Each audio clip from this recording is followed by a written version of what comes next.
Hello dear friends, हमारी जो आज की कहानी है वो है जादुई सुरंग। तो चलिए कहानी शुरू करते हैं। एक छोटे से गांव में जहां हरे भरे खेत और ऊंचे ऊंचे पहाड़ थे, एक अनोखी कहानी शुरू हुई थी। यह गांव जिसका नाम था सूरजपुर अपनी शांति और शादी के लिए जाना जाता था। गांव के बीचों बीच एक प्राचीन पहाड़ था जिसके बारे में बड़े बुजुर्ग अजीब अजीब कहानियाँ सुनाया करते थे। कहा जाता था कि उस पहाड़ के भीतर एक जादुई सुरंग थी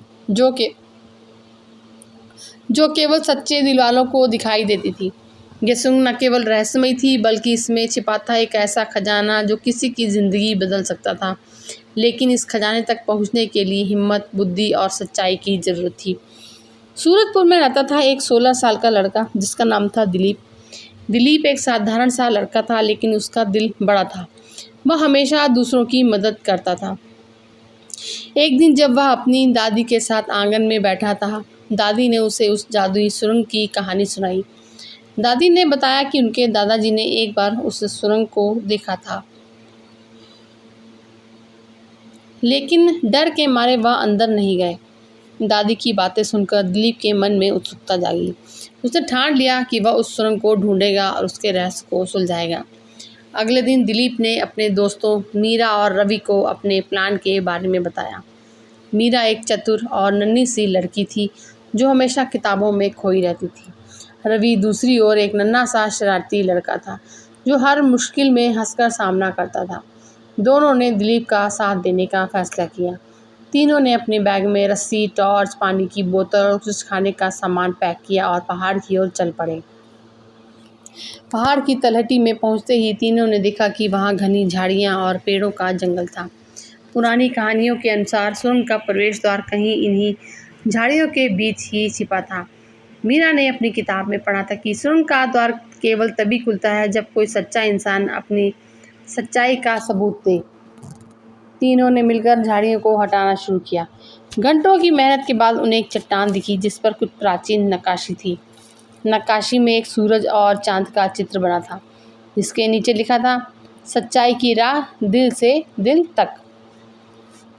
दिलीप ने सोचा कि शायद ये कोई पहेली है। उसने अपने दोस्तों से कहा, हमें अपने दिल की सबसे सच्ची बात कहनी होगी। मीरा ने सबसे पहले कहा, मैं हमेशा डरती हूँ कि लोग मेरी बुद्धिमानी को नहीं समझेंगे, लेकिन मैं फिर भी कोशिश करती हूँ। रवि ने हंसते हुए कहा, मैं शरारत करता हूँ लेकिन कभी किसी का दिल नहीं दुखाता। अंत में आरव ने कहा, मैं चाहता हूँ कि मेरे गांव के सभी लोग खुश रहें और इसके लिए मैं कुछ भी कर सकता हूँ। जैसे ही तीनों ने अपनी सच्चाई कबूली, चट्टान धीरे धीरे हिलने लगी। एक ज़ोरदार आवाज़ के साथ चट्टान के पीछे एक अंधेरी सुरंग का द्वार खुल गया। तीनों एक दूसरे का हाथ पकड़कर अंदर चले गए। सुरंग के अंदर इतना अंधेरा घना था कि टॉर्च की रोशनी भी कम पड़ रही थी। दीवारों पर चमकते हुए पत्थर जड़े थे जो हल्की हल्की रोशनी दे रहे थे। कुछ कदम चलने के बाद उन्हें एक बड़ा सा कक्ष मिला जिसमें 3 रास्ते थे।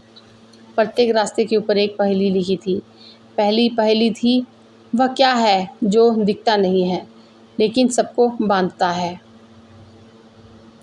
दूसरी थी, वह क्या है जो जितना बांटो उतना बढ़ता है। और तीसरी पहेली ये थी कि वह क्या है जो बिना पैरों के चलता है। मीरा ने अपनी बुद्धि का इस्तेमाल किया और कहा, पहली पहेली का जवाब है विश्वास, क्योंकि यह दिखता नहीं लेकिन रिश्तों को बांधता है।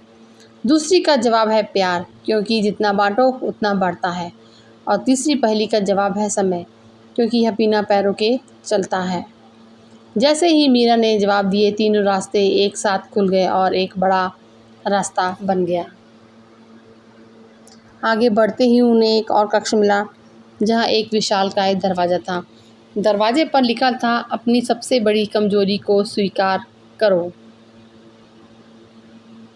दिलीप ने कहा, मुझे डर है कि मैं कभी असफल हो जाऊंगा।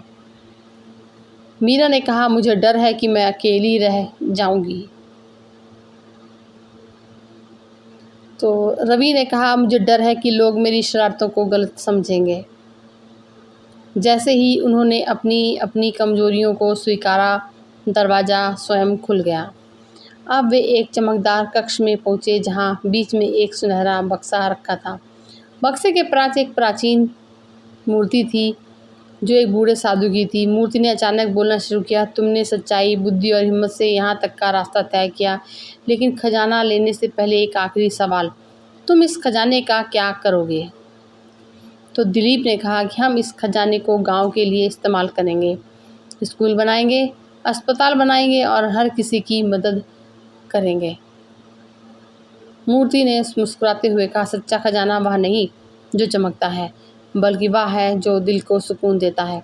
ये बक्सा तो खाली है, क्योंकि असली खजाना तो तुम्हारी एकता, सच्चाई और हिम्मत है। तीनों निराश होकर लौटे, लेकिन उनके दिल में एक नई चमक थी। उन्होंने गांव में अपनी कहानी सुनाई और गांव वालों ने मिलकर एक स्कूल और एक छोटा सा अस्पताल बनाया। दिलीप, मीरा और रवि ने समझ लिया कि असली जादू सुरंग में नहीं बल्कि उनके दिलों में था। तो फ्रेंड्स, हमारी कहानी सुनने के लिए आप सभी का बहुत बहुत शुक्रिया।